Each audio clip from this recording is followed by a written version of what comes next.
Bir daha salam dəyərli şagirdlər. İndi isə birinci mətni artıq belə deyim, sürətli bir şəkildə işlədim ki, videosunu yerləşdirim, siz rahat yoxlayasınız. Deməli, alma ağacı mətnidir. İkinci mətni də, yəni bu videonu yerləşdirəndən sonra o bir mətni işləyib videosunu hazırlayacağam. Deməli belə, öncədən kanala abunə olmağı unutmayın. Biz isə başlayaq videoya. Dəyərli şagirdlər, burada alma ağacını soruşur. Deməli, 15-də yazıb, mətndə üzərində rəqəm yazılmış. Hansı sözlər məcazi mənada işlənmişdir?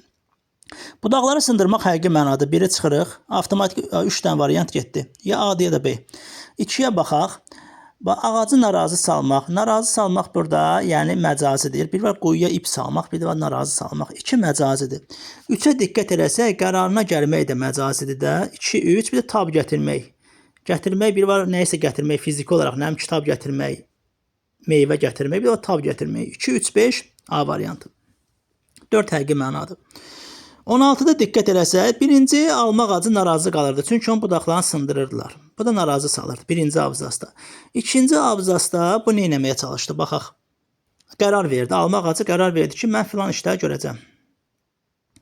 İkinci abzasda 5, 1, sonra diqqət eləsək, alma ağacı fədakarlıq elədi. Yəni, insanlara belə deyim də, yardım eləmək üçün daha da böyüyür, daha da kömək eləmək istəyirdi. Ona görə də burada 5, 1, bir dənə diqqətlə baxaq. Daha doğrusu, bir dənə bu yerinə baxın. Gözümdən qaçmadı yəqin ki. Alma ağacı narazılığı birinci abzasdadır. Alma ağacının qərarına baxaq. Qərarı nə vaxt verdi? Bu il insanlara daha dadlı, bol vitaminli, ətirli almalar bəxş etmək üçün biraz böyümək, ucalmaq qərarına gəldi. Qərar verdisə, burada 5-də 1-i götürə bilərik. Sonra yavaş-yavaş böyüyür, şirəli hala çatır, o budaqlarını günəşə doğru uzadır, qol budaq atır, yəni yetişmək istəyir, bir növ fədakarlıq edir. Burada fədakarlığı götürsək, 5, 1, sonra 4, sonra külək ona tövsiyə edir ki, yəni fədakarlıq gözəldir, ancaq sınsan heç kimə fayda verə bilməyəcəksən. Yəni çox çətinliyə dözürdü, fədakarlıq eləmişdi. Külək də onu deyir ki, sən gəl bu ağırlıqdan xilas edeyim, onu tövsiyə edir. 5, 1, 4, 2, ən sonunda da alma ağacı xoşbəxt olur.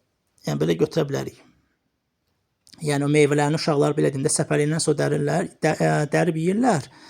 Bəziləri yerdən yığırlar və beləcə alma ağacı xoşbəxt olur. 5, 1, 4, 2, 3. 17-də biçarə çarəsizdir. Yəni, lazımsız başqa şeydir. Çarəsi olmaqsa başqa bir şeydir. 17B. 18-də insanlar alma ağacına nə üçün laqeyd yanaşırdılar? Yazıb, neçə ildir ki, bar gətirmirdi. Meyvələr gec yetişdiyi üçün meyvələr, bir dənə baxım, neçə ildir ki, bar gətirmirdi. Meyvə dolu budaqları hündürdə idi.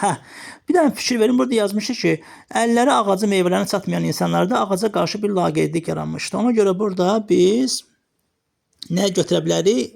B variantını, hündürdə idi.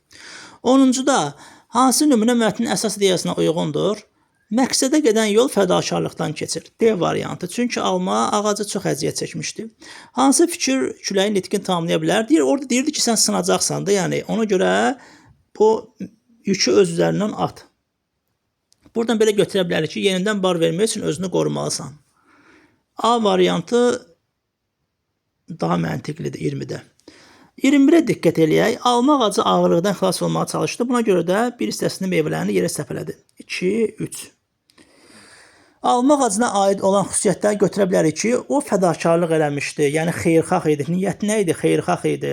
Həm də o ağır əziyyətlərə dözmək nədən irəli gəlir? Yəni, müəyyən qədər əziyyət çəkir. Cəfakeşdir, əziyyət çəkdi, fədakardır. Bunları yazmaq olar. Diqqətinizə görə təşəkkür edirəm.